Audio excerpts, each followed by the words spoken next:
Olá!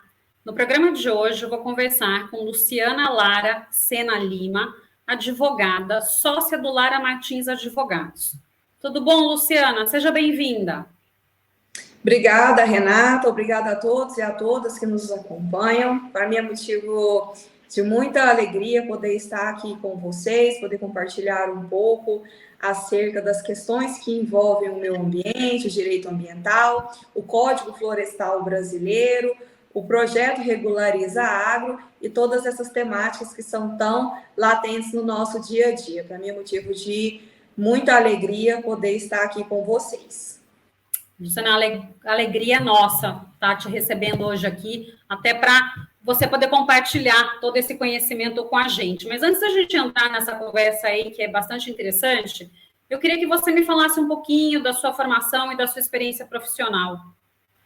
Certo, Renata. Esse é um ano particularmente especial para a minha trajetória profissional. Eu completo 10 anos da graduação em Direito neste ano e também 10 anos do efetivo exercício na advocacia. E para além das atribuições como advogada, eu também sou professora universitária. A docência é uma grande paixão, por assim dizer, e também vocação. Então, busquei, após a minha graduação, especializar-me na área que eu tinha afinidade maior, que era com o direito público. Busquei também especialização em estrito sensu, então já concluí o mestrado, estou em vias de concluir o doutorado em Ciências Jurídicas pela Universidade de Lisboa e estou na docência superior já há 7 anos, em cursos de graduação e de especialização voltados aí para o direito público e para o direito ambiental. Então, essa é um pouco, da minha trajetória, tanto profissional na advocacia, quanto na docência superior. Ah, bacana. E, Luciana, há 10 anos também, mais precisamente, em 25 de maio de 2012, foi aprovada a Lei 12.651, que é o novo Código Florestal Brasileiro. A lei anterior, ela era de 65, então uma boa diferença e uma renovação aí, talvez, de muitos artigos, das tipificações aí dentro desse código. Quais os avanços, que você traz para a gente que é possível observar da lei de 65 para a lei que foi aprovada em 2012?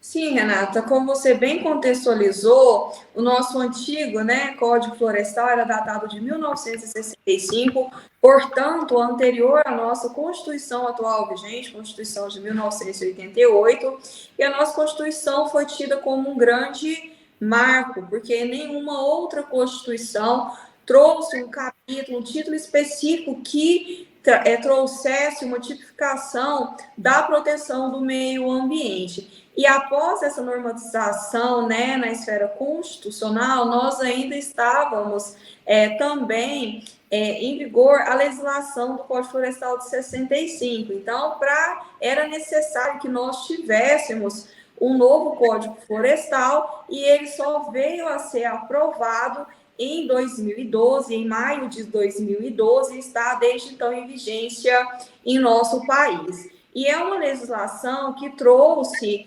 avanços para as questões ambientais, principalmente em decorrência de um de seus principais instrumentos, que é o Cadastro Ambiental Rural, o famoso CAR, que é como se fosse, aproximando, por assim dizer, uma radiografia dos imóveis rurais em nosso país, que são indispensáveis para o progresso, para o desenvolvimento das atividades voltadas para o agronegócio.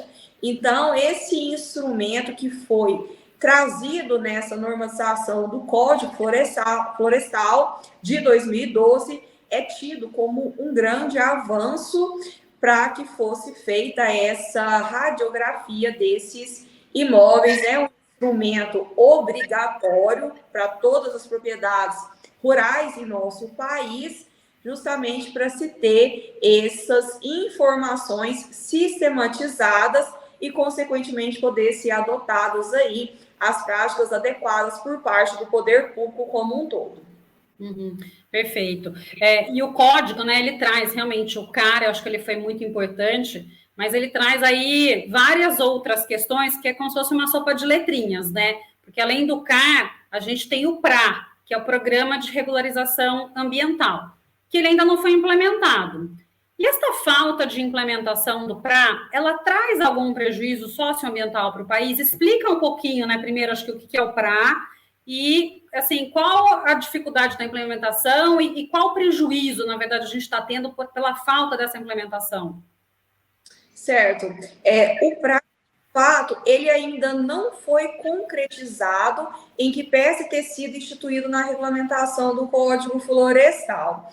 Esse ano, em março desse ano, mais especificamente no dia 29 de março, foi regulamentado o decreto 11.105, em que ficou instituído o programa do Regulariza Água, que é da regularização ambiental dos imóveis rurais. É um plano de ação que irá voltar os olhos para poder ser instituído o PRA, o Programa de Regularização Ambiental. De fato, no âmbito nacional, nós ainda não temos o PRA, mas em âmbito estadual, com a competência administrativa para lidar com as questões ambientais, foi trazida para todas as entidades federativas em nossa Constituição. Então, há estados que já regulamentaram o PRA. Exemplo, né, dessa situação, eu falo com vocês aqui de Goiânia, Goiás, e aqui no estado de Goiás nós já temos o PRA instituído, em que pese não haver a normatização no âmbito federal. Então, outros estados também já instituíram o PRA, mas parte, né, do aspecto normativo, ele, para trazer as normas gerais, depende de uma regulamentação por parte da União, dessa entidade federativa em específico. Então, nós ainda não temos, é necessário, né, que esse plano instituído pelo decreto 11.105 venha a ser desenvolvido a contento no decorrer deste ano, foi dado até um prazo de 180 dias, para aí sim ser regulamentado em âmbito nacional pela União, o PRA, que é o Programa de Regularização Ambiental desses imóveis rurais que haviam sido cadastrados por meio do instrumento anterior do Cadastro Ambiental Rural, por meio do CAR. Então, são fases, né, a serem aí contempladas ainda dentro da sistematização trazida pelo Código Florestal Brasileiro de 2012. E, Luciana, tem algum, assim, né? A gente tem esse prazo inicial para que a gente tenha o PRA sendo iniciado, né? A sua implementação. E tem algum prazo final, né? Assim, principalmente nesse início, né? Porque, na verdade, acho que seria, não é um mutirão, mas tem um monte de propriedade rural aí que precisa passar pelo PRA, né? Então, tem alguma expectativa disso? Renata, eu brinco, né, assim, com clientes, que da mesma forma que nós temos só um prazo para entrar na justiça, só a data do protocolo. Como depende de ações governamentais, então em que pese, né, haver prazos previstos nos instrumentos normativos, nós bem sabemos que por vezes esses prazos, às vezes são estendidos, estão englobados outros aspectos normativos que, por vezes, né, não são cumpridos a contento.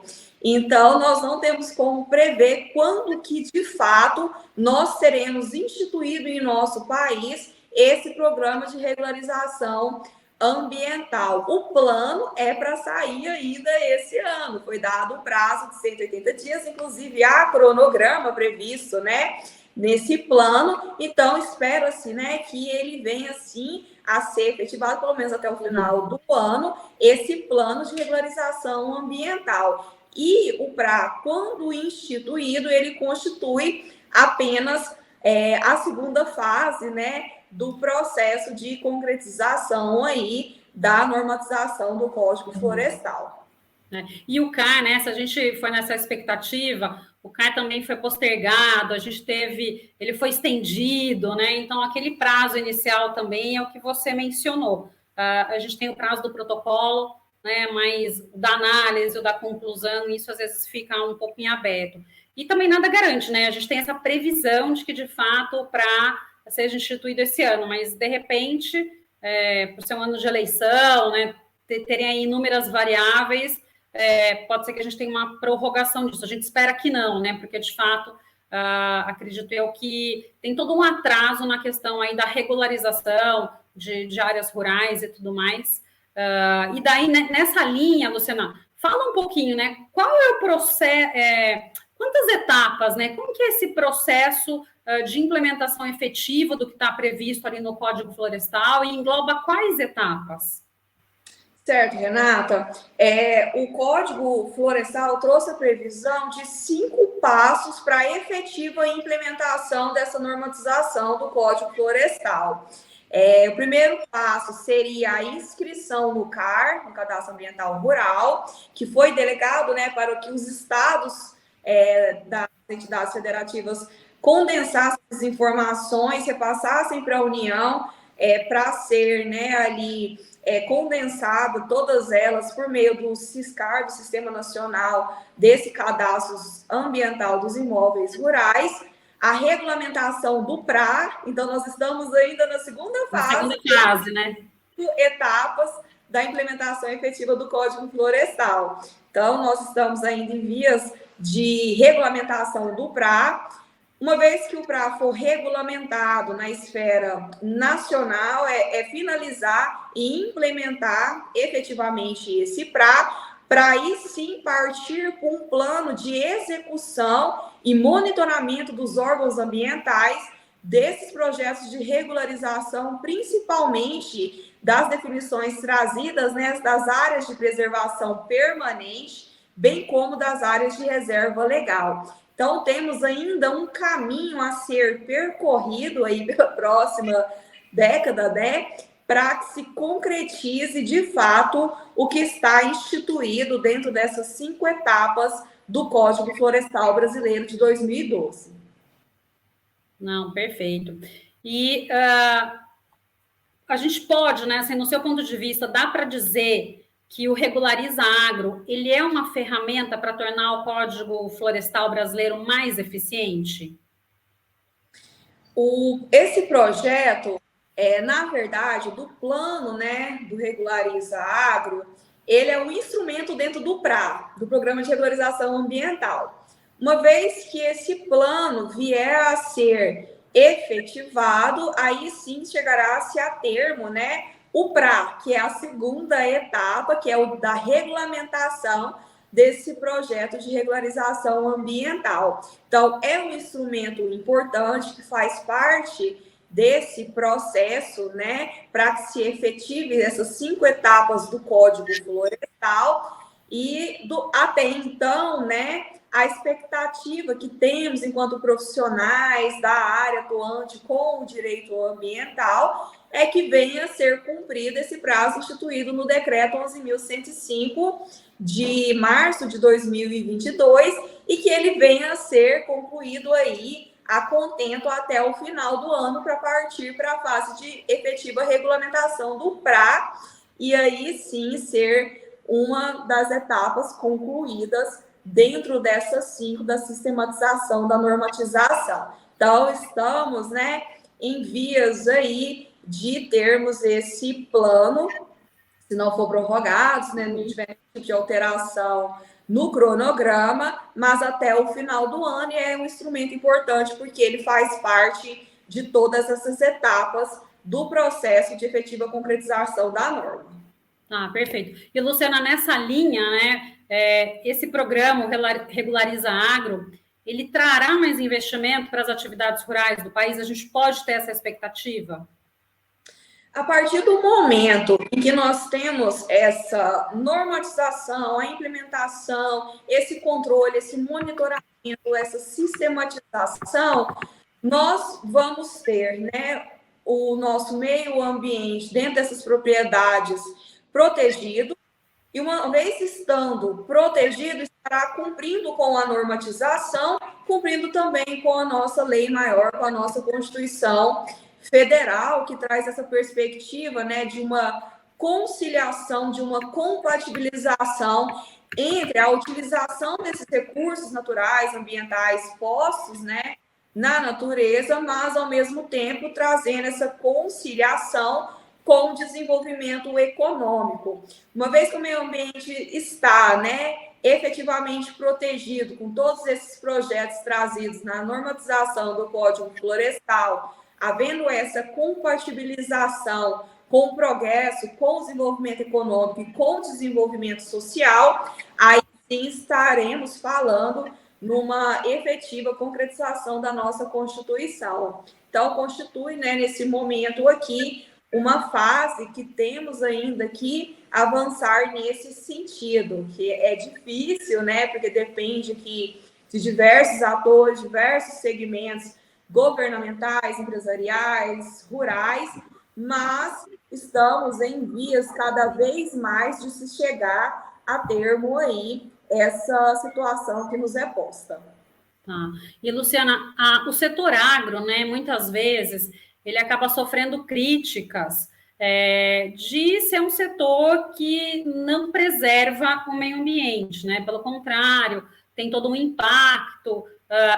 Né, diante dessas normas do programa do Regulariza Agro e essas novas normas, né, essas novas questões que o Código Florestal de 2012 trouxe, se tudo isso for cumprido, você acha que essa visão que se tem em relação ao agro no Brasil, ela acaba mudando, né? A gente começa a ver um desenvolvimento efetivamente sustentável dentro do agronegócio, não que hoje talvez não seja, tá? Mas é muito mais, acho que a visão que muitas pessoas acabam tendo nesse conflito, né? O uso de terra, a preservação. Então, você acha que esses instrumentos, eles acabam trazendo uma maior segurança? Com certeza. Uma vez regulamentado esses instrumentos, né, principalmente agora nessa contextualização da concretização do PRA, do Programa de Regularização Ambiental, trará uma segurança jurídica maior, tanto por parte do poder público, quanto por parte dos produtores, que são aqueles que desenvolvem essas atividades voltadas para o agronegócio. Então, sai ganhando, né, por assim dizer, todos os atores, né, envolvidos aí no segmento. E é um pouco uma visão um pouco, eu vejo como distorcida, por lidar, né, com proprietários rurais, até porque eles ficam reféns, né, dessa não normatização efetiva. Então, a partir do momento que tiver aí necessário passar por todas essas adaptações, isso trará uma segurança jurídica maior, e trazendo uma segurança jurídica maior é uma forma, né, de se compatibilizar, de se trazer esse equilíbrio entre essa utilização dos recursos ambientais, utilização do solo para fins de desenvolvimento da nação, mas, ao mesmo tempo, conciliando, né, e preservando e levando em consideração também essa área de preservação permanente ou reserva legal da propriedade. Então, trará uma segurança jurídica maior para todos envolvidos diretamente aí nessas transações. Tá, perfeito. E deixa eu te fazer uma outra pergunta, né? O CAR, ele é um instrumento autodeclaratório. E muitas vezes se questiona em relação à veracidade do conteúdo que está sendo indicado ali, né? Até por ser autodeclaratório. Qual a segurança que a gente tem dentro de todo esse processo de que, de fato, as informações que estão sendo ali lançadas no CAR, isso vai ser checado, isso vai ser verificado, né, que não há perigo de ter né, informações ali falsas ou que não estejam, né, de forma correta ali colocadas? Renata, essas informações elas podem ser averiguadas com outros instrumentos postos, como, por exemplo, com a inscrição de matrícula do imóvel.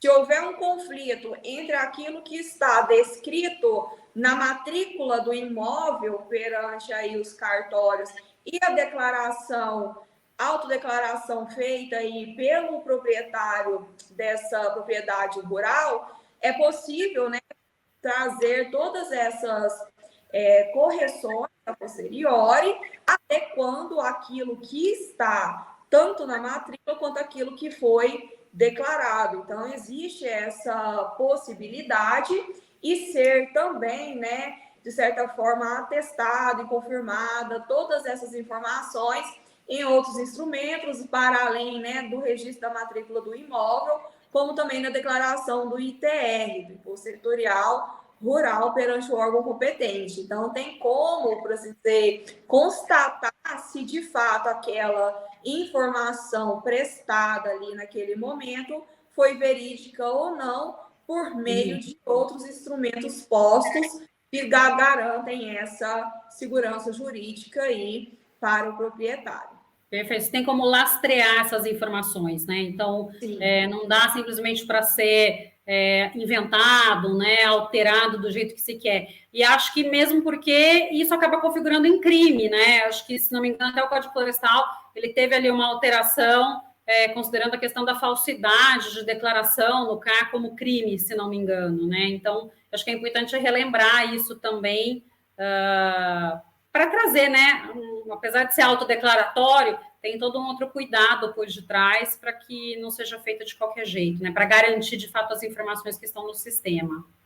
Com certeza. Essas declarações, que pesem serem autodeclaratórias, tem que estar condizentes, né, com esse registro da matrícula e conciliado também com esses outros instrumentos, para que ele tenha também efetividade e não enseje aí em consequências algum tipo de penalidade por parte aí desses que não a promovem da forma adequada no momento. Então, tem sim essas consequências jurídicas, então tem que se atentarem aí também para essa situação, para não incorrer no risco de serem futuramente aí penalizados de alguma forma, seja na esfera, né, administrativa ou criminal. Não, perfeito, maravilha. Luciana, tem muito assunto para a gente conversar, né, a respeito do Código Florestal, CAR, PRA, mas, infelizmente, né, o nosso tempo aqui está quase chegando ao final do nosso programa, e eu queria que você deixasse uma mensagem para a nossa audiência.